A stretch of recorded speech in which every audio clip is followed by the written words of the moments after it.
Hello students, in today's class we will be continuing the functions which we were studying in earlier class.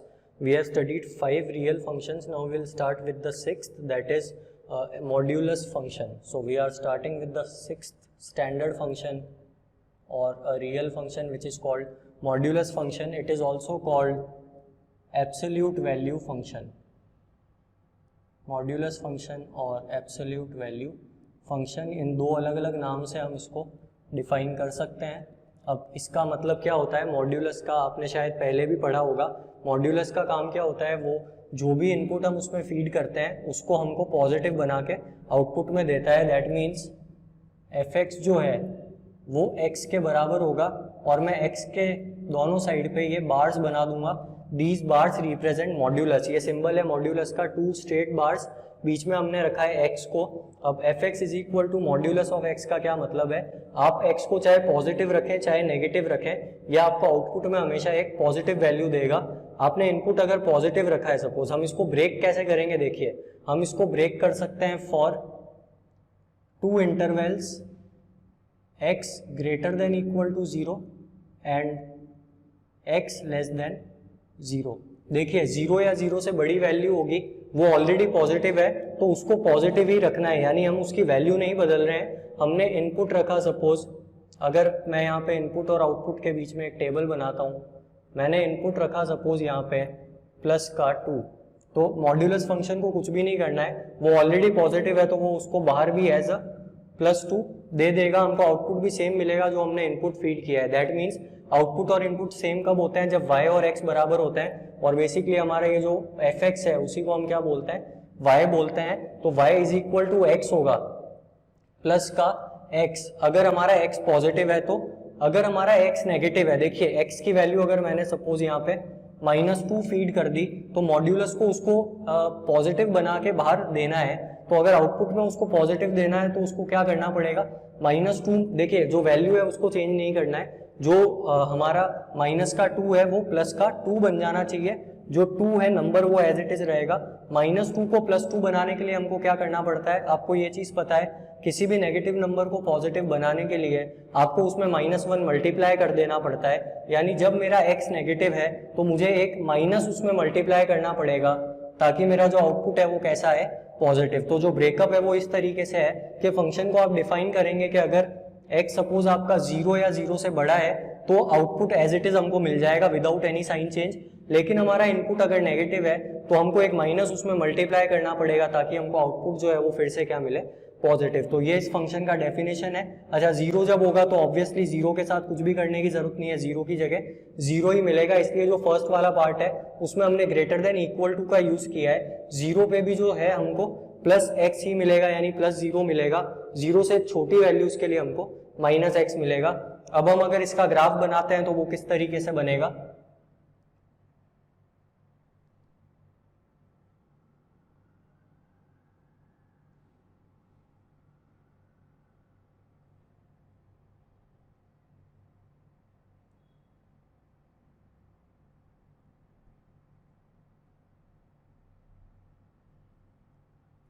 देखिए हमको ये पता लग गया है कि आउटपुट इस केस में हमेशा पॉजिटिव मिलने वाला है. आप इनपुट को नेगेटिव रखेंगे तो भी आउटपुट हमको पॉजिटिव मिलेगा, यानी y is to be positive. y को हमेशा क्या होना पड़ेगा, y has to be positive. और वो पॉजिटिव कब होगा, जब वो फर्स्ट और सेकंड क्वाड्रेंट में लाया करेगा. इसलिए हम इसका ग्राफ सिर्फ फर्स्ट और सेकंड क्वाड्रेंट में बनाते हैं, बाकी के 2 क्वाड्रेंट्स में ग्राफ नहीं बनाते हैं. आप एक काम और कर सकते हैं, आप y is equal to x का ग्राफ बना सकते हैं. y is equal to x का ग्राफ हमने पहले बनाया था, वो कुछ इस तरीके से बनता है. y is equal to -x का ग्राफ वो भी आप बना सकते हैं, वो कुछ इस तरीके से बनेगा. उन दोनों ग्राफ में आप ये ऑब्जर्व करेंगे कि हमको y is equal to -x कब तक रखना है, जब तक x 0 से छोटा है. यानी लेफ्ट साइड के लिए मैं y is equal to -x का ग्राफ रखूंगा, राइट साइड में जो इधर मेरे को लाइन मिलेगी उसको मैं रिमूव कर दूंगा. y is equal to x के केस में मुझे ग्राफ जो है वो रखना है फर्स्ट क्वाड्रेंट में, because x greater than equal to 0 है तो मैं सिर्फ फर्स्ट क्वाड्रेंट वाला ग्राफ रखूंगा. सेकंड क्वाड्रेंट जो थर्ड क्वाड्रेंट है उसमें से मैं उस ग्राफ का पोर्शन रिमूव कर दूंगा. आप डायरेक्टली अगर ग्राफ बनाते हैं तो कैसे बनेगा, x0 पे y0, x1 पे y1, कोई चेंज नहीं कर रहे हैं हम, जो इनपुट था वो एज इट इज हमको आउटपुट मिल रहा है इस तरीके से.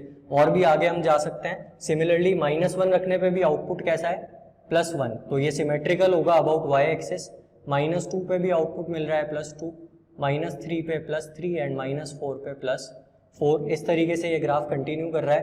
हम इन पॉइंट्स को ऑब्जर्व कर रहे हैं। ये सारे पॉइंट्स एक स्ट्रेट लाइन में लाए कर रहे हैं, बट क्योंकि यहाँ पे 0 पे आके ग्राफ की डेफिनेशन बदल रही है, 0 पे आते ही ग्राफ का डेफिनेशन बदल गया है, इसको हम बोलते हैं critical point. 0 is the critical point, क्योंकि वहां पे हमारी जो इक्वेशन है वही बदल गई। अभी तक हम क्या करते थे, सिर्फ एक ग्राफ बनाते थे। अगर y = -x बनाना होता तो मैं इसको इस तरीके से बना के छोड़ देता, बट क्योंकि 0 पे आके ब्रेक हो रहा है फंक्शन, तो 0 से आगे जाते ही जो पोर्शन मुझे मिल रहा है y -x का, वो मैंने यहाँ से कर दिया है रिमूव। सिमिलरली 0 के बाद में फंक्शन की डेफिनेशन बदल गई है, वो बन गया है y +x, तो हमारा ग्राफ इस तरीके से आ गया। हम दोनों साइड एरोज लगा देंगे। Arrows indicate that graph goes up to infinity. Graph हमारा इन्फिनिटी तक जा रहा है ऑन बोथ द साइड्स। अब हम बात करते हैं इसके डोमेन और रेंज की। तो इसका जो डोमेन है, domain will be equal to r। मैं इनपुट में कुछ भी रख पा रहा हूँ, negative number 0 as well as positive number. Range की अगर हम बात करें, रेंज में मुझे r नहीं मिल रहा है, रेंज मुझे मिल रही है 0 से इन्फिनिटी। 0 को हमने यहाँ इंक्लूड किया है, 0 पे वैल्यू 0 है।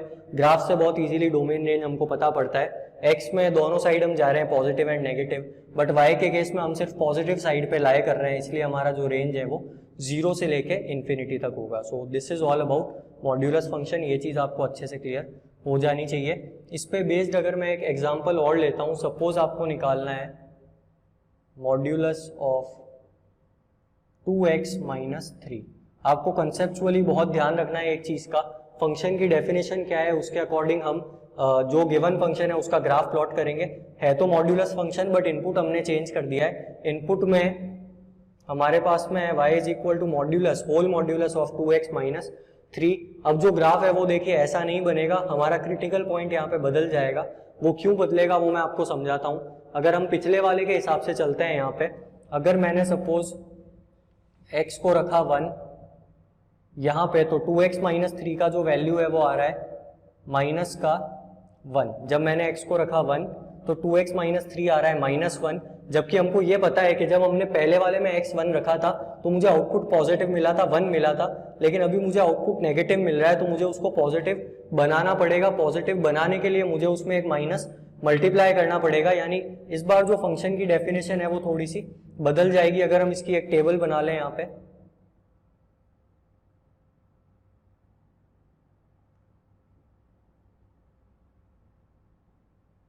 तो जब आपने x को रखा है यहाँ पे 1, y आपको मिलना चाहिए था +1। हम फंक्शन का ब्रेकअप कर लेते हैं पहले। जो मॉड ऑफ 2x - 3 है उसको आप कैसे ब्रेक कर सकते हैं, modulus of 2x - 3 can be broken as plus का 2x - 3। अब कंडीशन क्या होती है, आप ऐसा समझिए कि हम मॉड्यूलस y की बात कर रहे हैं। मॉड्यूलस y के केस में मॉड्यूलस y की डेफिनेशन अगर हम निकालें तो वो क्या होगी, +y if y is greater than equal to 0 and -y if y is less than 0। अब हमको पता है यहाँ पे हमारे पास में y की जगह 2x - 3 है, तो प्लस का 2x - 3 एज इट इज आएगा कब, जब हमारा y greater than equal to 0 है। और y किसके बराबर है, मैंने अंदर जो वैल्यू लिख रखी है 2x - 3। दैट मीन्स आपको इसका अगर क्रिटिकल पॉइंट निकालना है तो वो ऐसे निकलेगा, देखिए y greater than equal to 0 यानी 2x - 3 greater than equal to 0। यहाँ से मुझे एक चीज मिल गई कि मेरा जो x है वो ग्रेटर देन इक्वल टू क्या होना चाहिए, 1.5। ये मेरा फर्स्ट इंटरवल है। 2x - 3 मॉड्यूलस के अंदर वाली वैल्यू मुझे ग्रेटर देन इक्वल टू 0 चाहिए, जो फर्स्ट कंडीशन है उसके अकॉर्डिंग। इसलिए यहाँ से मुझे मिला 2x greater than equal to 3 and x greater than equal to 1.5। यानी जब भी हमारा x 1.5 या उससे बड़ा होगा तो मुझे मिलेगा प्लस का 2x - 3। लेकिन अगर वो 1.5 से छोटा है, 1.5 इज द क्रिटिकल पॉइंट, ये हमको पता लग गया है। अब हमने यहाँ पे एक बाहर माइनस लगा दिया, और जो अंदर मॉड्यूलस के टर्म थी वो आप ब्रैकेट में लिखेंगे, क्योंकि माइनस लगाने के बाद फंक्शन जो है वो हमारा चेंज हो जाएगा, अंदर सबके साइन चेंज हो जाएंगे। This will become 3 - 2x। अब आप इसका ग्राफ प्लॉट कर सकते हैं। देखिए कैसे ग्राफ प्लॉट करेंगे हम। y जो है वो तो अभी भी पॉजिटिव ही होगा, but x can be negative. अब अगर यहाँ पे हम इनपुट रखते हैं, सपोज डिफरेंट इनपुट्स, हमने 1 रखा, देन 2 रखा, then 3, then 4, similarly -1, -2, -3 so on. अब फंक्शन का ब्रेकअप कहाँ हो रहा है, पहले आप वो पॉइंट मार्क करें, x greater than equal to 1.5, 1.5 lie करेगा यहाँ पे इन बिटवीन 1 एंड 2। तो 1.5 पे आप चेक करें फंक्शन की क्या वैल्यू है। जब मैंने x को रखा यहाँ पे 1.5 तो मेरा जो फंक्शन है उसमें मुझे मिला 2 into 1.5 that is 3, 3 minus 3 is 0, क्योंकि जब तक x मेरा 1.5 है मैं फंक्शन को डिफाइन करूंगा प्लस के 2x माइनस 3 से, तो मुझे रिजल्ट मिला 0। अब अगर मैं बाकी वैल्यूज लेता हूँ, सपोज मैंने 1.5 से कोई भी बड़ी वैल्यू ली, अगर मैंने 3 ले लिया तो मुझे आउटपुट मिलेगा x की जगह मैंने 3 पुट किया है, 2 3 जा 6, 6 माइनस 3 विल बी 3।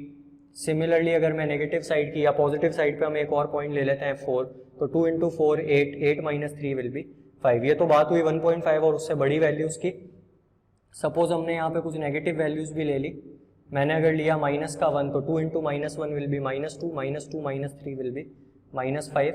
x को अगर मैंने -2 रखा, अच्छा सॉरी हमारा फंक्शन का डेफिनेशन यहाँ पे चेंज हो गया है। जब x 1.5 से छोटा है तो आपको फंक्शन को डिफाइन करना है माइनस के 2x माइनस 3 से।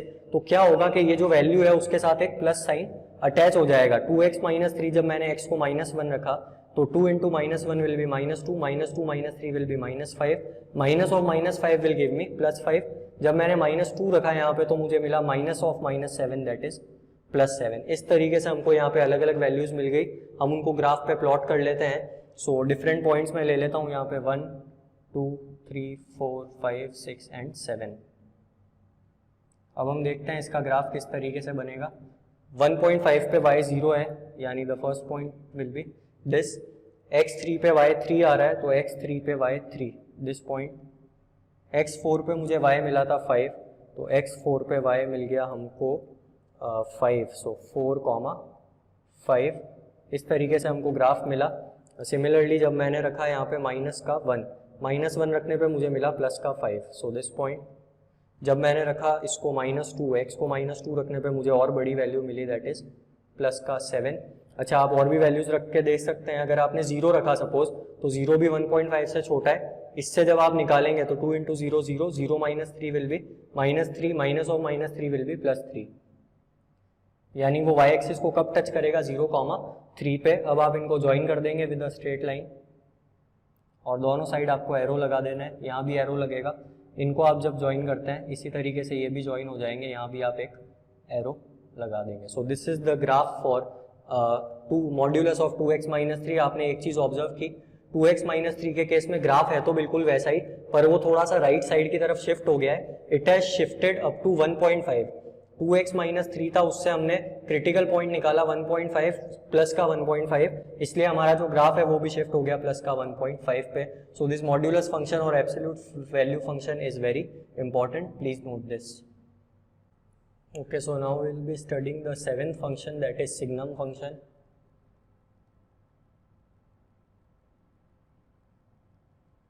अब signum function क्या होता है हम ये समझते हैं। signum function is defined as, इसको दो तरीके से हम ब्रेक करेंगे। fx is equal to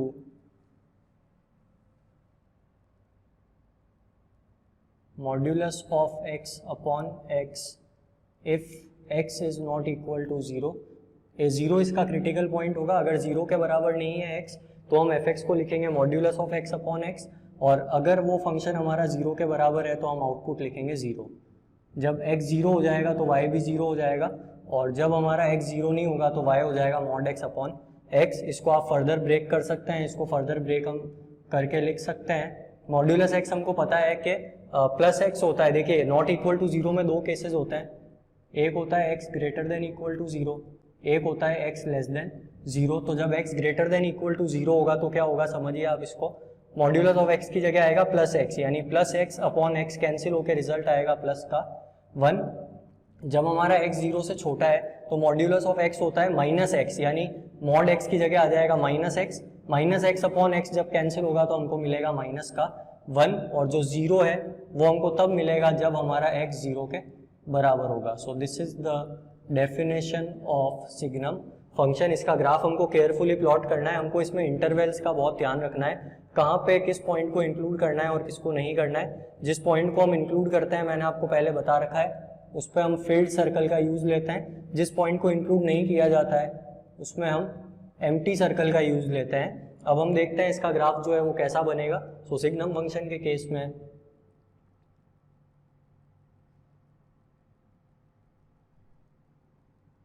x Y, अब हमको दिख रहा है इनपुट तो हम कुछ भी रख सकते हैं सिग्नम फंक्शन में, और अगर हम इसके डोमेन की बात करें, डोमेन हो जाएगा आर, क्योंकि इनपुट में हम कोई भी रियल नंबर रख सकते हैं।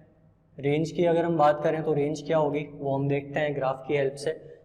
अगर हमने रखा सपोज 1 2 3 कोई भी वैल्यू रखी सपोज, तो मुझे ये पता है कि x जब 0 है तो y भी 0 होगा, यानी ये पॉइंट है, यहाँ पे आप फील्ड सर्कल का यूज करेंगे, x 0 पे y भी 0 इंक्लूड कर रहे हैं हम उसको। लेकिन x आप ये समझिए ग्रेटर देन 0 जैसे ही हुआ, यहाँ पे इक्वल टू नहीं आएगा, we need to remove the equal to, यहाँ पे सिर्फ ग्रेटर देन आएगा बिकॉज 0 पे जो है 0 मिलता है वैल्यू। x ग्रेटर देन 0 यानी 0 से थोड़ा सा भी बड़ा हो गया, 0.01 भी हुआ सपोज, तो वैल्यू विल जंप टू +1, यानी 0 से थोड़ा आगे जाते ही मेरा जो आउटपुट है वो चेंज होके क्या हो जाएगा +1। इसलिए मैं इसका ग्राफ कुछ इस तरीके से बना सकता हूँ। अब देखिए जब भी आपने कोई भी और वैल्यू रखी, सपोज 0 से कोई भी बड़ी वैल्यू आप रखते गए, हमारा आउटपुट कांस्टेंट है हमेशा, दैट इज +1। आपने 2 रखा तो भी आउटपुट +1 है, 3 रखा तो भी +1 है, यानी ऐसा ग्राफ बनेगा इसका। और यहाँ हम एरो लगा देंगे, ये ग्राफ जो है इन्फिनिटी की तरफ अप्रोच कर रहा है। 1 इंक्लूड नहीं करना है आपको, अब ये बहुत ही देखिए माइन्यूट सी चीज़ है, इसलिए हम यहाँ पे एक एम्प्टी सर्कल का यूज करेंगे और ग्राफ को कनेक्ट कर देंगे इससे। This empty circle suggest that जब 0 था तब वैल्यू 0 नहीं थी, 0 से मैं जैसे ही थोड़ा आगे गया हूँ मेरी वैल्यू जंप करके कहाँ पहुंच गई है 1 पे। This shows the jump. एक जगह आपने अगर क्लोज लगाया है तो उसी लाइन पे जब आप दूसरा पॉइंट लेंगे वहां पे आपको ओपन इंटरवल का यूज करना है। अब हम आते हैं नेगेटिव साइड पे, सपोज x 0 से थोड़ा सा छोटा है, माइनस का 0.01 भी है, आउटपुट चेंजेस टू -1, यानी इमीडिएटली मेरी वैल्यू 0 से जंप होके कहाँ आ गई है -1 पे। अब मैं इनपुट कुछ भी रख रहा हूँ, -1 -2 -3 सो ऑन, उससे मेरा आउटपुट पे कोई फर्क नहीं पड़ रहा है, 0 से छोटी कोई भी वैल्यू पे आउटपुट -1 मिल रहा है, यानी हर एक पॉइंट पे मुझे आउटपुट -1 मिलने वाला है। और मेरा जो ग्राफ है वो इस तरीके से बन जाएगा। आपको ये एम्प्टी और फील्ड सर्कल का बहुत ध्यान रखना है। 0 पे फील्ड सर्कल आएगा, +1 पे एम्प्टी, -1 पे भी एम्प्टी, क्योंकि जैसे ही मैं 0 से थोड़ा लेफ्ट साइड में गया हूँ मेरी वैल्यू जंप होके -1 पे आ गई है। लेकिन ये लाइन जो है वो x इज इक्वल टू 0 वाली लाइन है, इसलिए आपने यहाँ पे क्या यूज किया है एम्प्टी सर्कल, बिकॉज हमने यहाँ पे 0 को इंक्लूड नहीं किया है। सो this is all about signum function. इसमें मैं आपको एक एक्सरसाइज दे रहा हूँ, वो आपको खुद से करनी है। आपको सिग्नम फंक्शन में एक, जैसे मैंने मॉड्यूलस में एक ग्राफ बनाया था 2x - 3, SGN mean signum function, signum function of 2x - 3 का ग्राफ आपको बनाना है। वो किस तरीके का बनेगा वो आपको देखना है, और उसके बाद में हम इसके डोमेन और रेंज पे आते हैं। इसका डोमेन है R, हमको ये पता पड़ गया। रेंज में इस बार हमारे पास कोई पर्टिकुलर इंटरवल नहीं है, 3 फिक्स्ड वैल्यूज है। एक है -1, ग्राफ से दिख रहा है, y या तो -1 है, या तो y मेरा 0 है, या तो y मेरा 1 है। फंक्शन से भी मुझे दिख रहा है y इज आइदर 1, 0 और -1। तो रेंज को आप लिखेंगे रोस्टर फॉर्म में, कर्ली ब्रैकेट्स लगा के -1 0 and +1। This suggest that range में 3 ही एलिमेंट होंगे, -1 0 and +1। So this is about signum function. Next हम आते हैं ग्रेटेस्ट इंटीजर फंक्शन पे। सो ग्रेटेस्ट इंटीजर फंक्शन क्या होता है हम वो देखते हैं।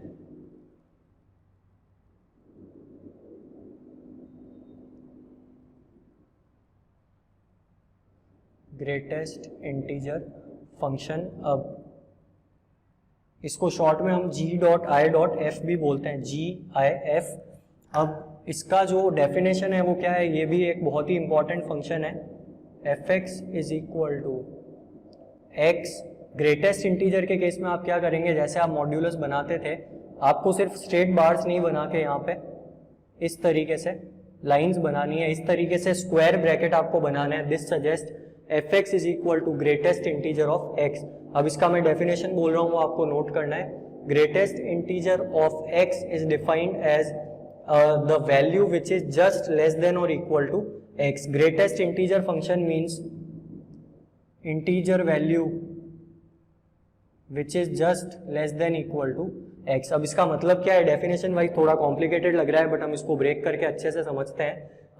ग्रेटेस्ट इंटीजर ऑफ x, अगर हम इसका ग्राफ भी बनाएंगे तो हमने सपोज यहाँ पे कुछ पॉइंट्स ले लिए हैं,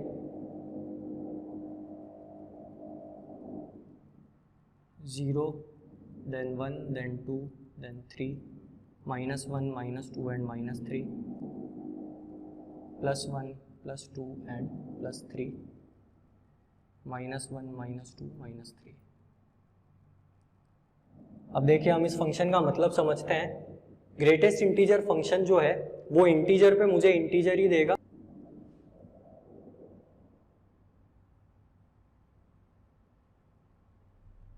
y है हमारा ग्रेटेस्ट इंटीजर ऑफ x। तो मैंने x को सपोज रखा 0, तो मुझे आउटपुट भी मिलेगा 0, क्योंकि 0 से जस्ट छोटा इंटीजर या लेस देन इक्वल टू का हमने यूज किया है। इंटीग्रल वैल्यूज पे हम ये लिख सकते हैं for integers if x is integer, तो जो हमारा आउटपुट है वो सिंपली x के बराबर हो जाएगा। यानी इंटीजर मैंने कुछ भी लिया, सपोज 0 लिया, 1 लिया तो 1 हो जाएगा, 2 लिया तो 2 हो जाएगा, इस तरीके से। यानी मैं कुछ पॉइंट्स हैं उनको पहले मार्क कर लेता हूँ। अगर x मेरा 0 है, ऑलरेडी इंटीजर है, उससे जस्ट छोटा या उसके इक्वल जो इंटीजर है वो 0 है, लेस देन इक्वल टू, इसलिए 0 पे 0 मिला, 1 पे मुझे मिला 1, 2 पे मुझे मिला 2 एंड सिमिलरली 3 पे मुझे मिला 3।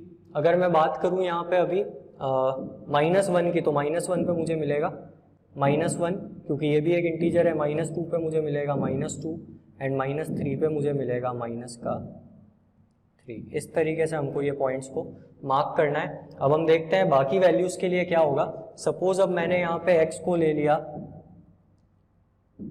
1.5, तो आपको ये देखना है कि 1.5 से जस्ट छोटा इंटीजर कौन सा है। इसको आप नंबर लाइन की हेल्प से बहुत इजीली समझ पाएंगे। अगर हम एक नंबर लाइन बना लेते हैं, positive as well as negative value ले लेते हैं, 1 2 3 -1 -2 एंड सो ऑन। तो देखिए आपको क्या करना है, ग्रेटेस्ट इंटीजर के लिए जस्ट लेफ्ट साइड वाला वैल्यू पिक करना है नंबर लाइन से। Pick the nearest integer from the left side या ऑन द लेफ्ट साइड। जिसके भी ग्रेटेस्ट इंटीजर की वैल्यू आपको निकालनी है, जिस भी नंबर की, उससे जस्ट लेफ्ट साइड वाली वैल्यू आपको पिक करनी है। तो मैंने 1.5 लिया, सपोज 1.5 पॉइंट जो है वो यहाँ लाया करेगा, दिस इज 1.5। तो उससे जस्ट लेफ्ट साइड में आपको देखना है कौन सा इंटीजर है, उसके जस्ट लेफ्ट साइड में इंटीजर है 1। यानी अगर मैं 1.5 की बात करूँ, 1.5 पे मुझे वैल्यू फिर से क्या मिलने वाली है, 1।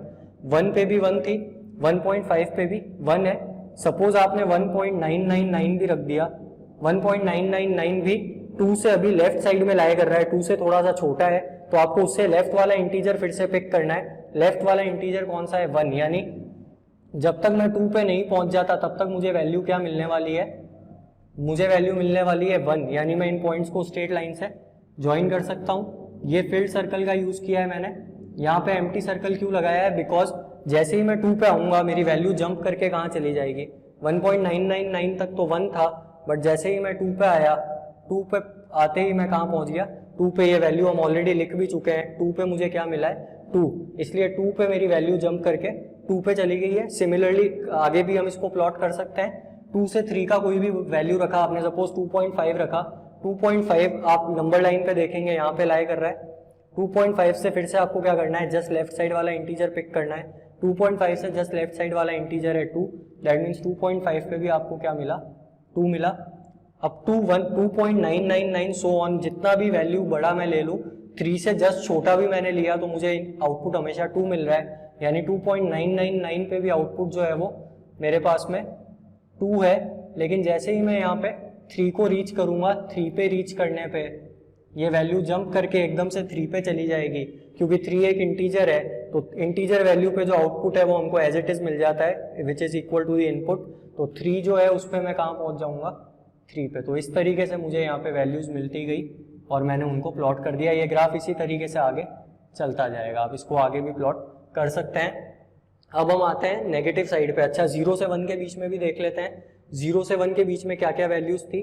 सपोज मैंने 0.5 रखा, तो 0.5 यहाँ लाया करेगा, उससे जस्ट लेफ्ट साइड में जो इंटीजर है वो 0 है, इसलिए 0.5 पे मुझे क्या मिलने वाला है, 0। मैं 0.9999 तक जाऊंगा, वहां पे भी मुझे क्या मिलेगा, 0 मिलेगा। लेकिन जैसे ही मैं 1 पे पहुंचा, 1 पे पहुंचते ही मेरा आउटपुट चेंज हो गया, 1 पे आते ही मेरा आउटपुट 1 हो गया है, वैल्यू जंप करके यहाँ चली गई है।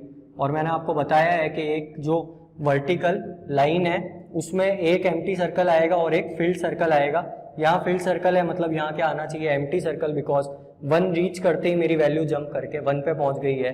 सेम ग्राफ आपको लेफ्ट साइड में मिल सकता है। देखिए अब हम नेगेटिव साइड पे आते हैं। आपने सपोज इनपुट रखा माइनस का 0.5। अब इसमें हमेशा आपको ध्यान रखना है, देखिए माइनस का 0.5 का ये मतलब नहीं है कि मैं उसका ग्रेटेस्ट इंटीजर 0 मानूंगा। ग्रेटेस्ट इंटीजर में हमको कौन सा वैल्यू लेना है, जस्ट उससे छोटा यानी जस्ट उसके लेफ्ट साइड में, और वो पॉइंट कौन सा है, -1, यानी -0.5 पे आउटपुट मेरा क्या है, माइनस का 1। आपने माइनस का सपोज 0.999 भी रखा है तो आपका आउटपुट हमेशा क्या है, -1। अब आप सपोज पहुंच गए हैं 0 के बिल्कुल पास में, माइनस का 0.001 है, तब भी मेरा आउटपुट क्या है, 1। लेकिन मैं जैसे ही -1, जैसे ही मैं यहाँ पे -1 पे रीच करता हूँ, -1 पे पहुंचते ही -1 इज इटसेल्फ एन इंटीजर, तो मुझे आउटपुट क्या मिलता है, मुझे आउटपुट मिलता है -1 पे मुझे मिला -1। और जैसे ही मैं देखूंगा कि हमने यहाँ पे 0 पे हम रीच कर गए हैं तो 0 पे मुझे आउटपुट मिलने वाला है 0, तो वैल्यू सडनली जंप होके यहाँ चली जाएगी, 0 पे 0 मिलेगा, इसलिए यहाँ पे फील्ड सर्कल है।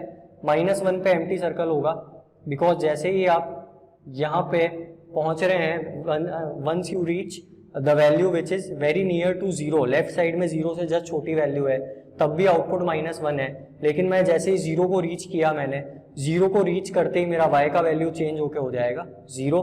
इसी तरीके से आप बाकी वैल्यूज देख सकते हैं। -1.8 लिया सपोज आपने, -1.8 के जस्ट लेफ्ट साइड वाला इंटीजर -2 है, यानी अभी भी मुझे ये पॉइंट मिलेगा। ये पॉइंट मुझे तब तक मिलता जाएगा जब तक मैं -2 पे नहीं पहुंच जाता, या -2 पे जैसे ही मैं पहुंचूंगा y, अगर मैंने x को ले लिया सपोज -1, तो -1 पे मुझे पता है -1 मिलने वाला है, तो -1 पे वैल्यू जंप करके यहाँ पहुंच जाएगी। और इसी तरीके से ये हमारा ग्राफ जो है वो बनता जाएगा। यहाँ पे एम्प्टी सर्कल, लेफ्ट साइड में filled circle and right side पे empty circle. So this is all about greatest integer function.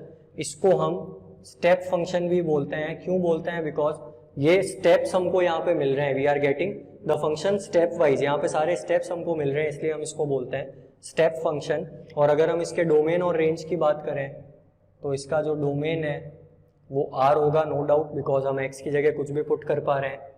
Range में क्या लिखेंगे आप, रेंज में आपको मिल रहे हैं सारे के सारे इंटीजर। देखिए पॉइंट में आपको आउटपुट कभी नहीं मिल रहा है, आपको या तो 0 मिला, या तो 1 मिला, या तो 2। नेगेटिव साइड पे -1 मिला, -2 मिला, यानी रेंज में मुझे मिल रहे हैं सारे इंटीजर्स, तो इसकी रेंज होगी z। So this function is most important. Greatest integer function को आपको अच्छे से कवर करना है। I hope this is clear, please note this.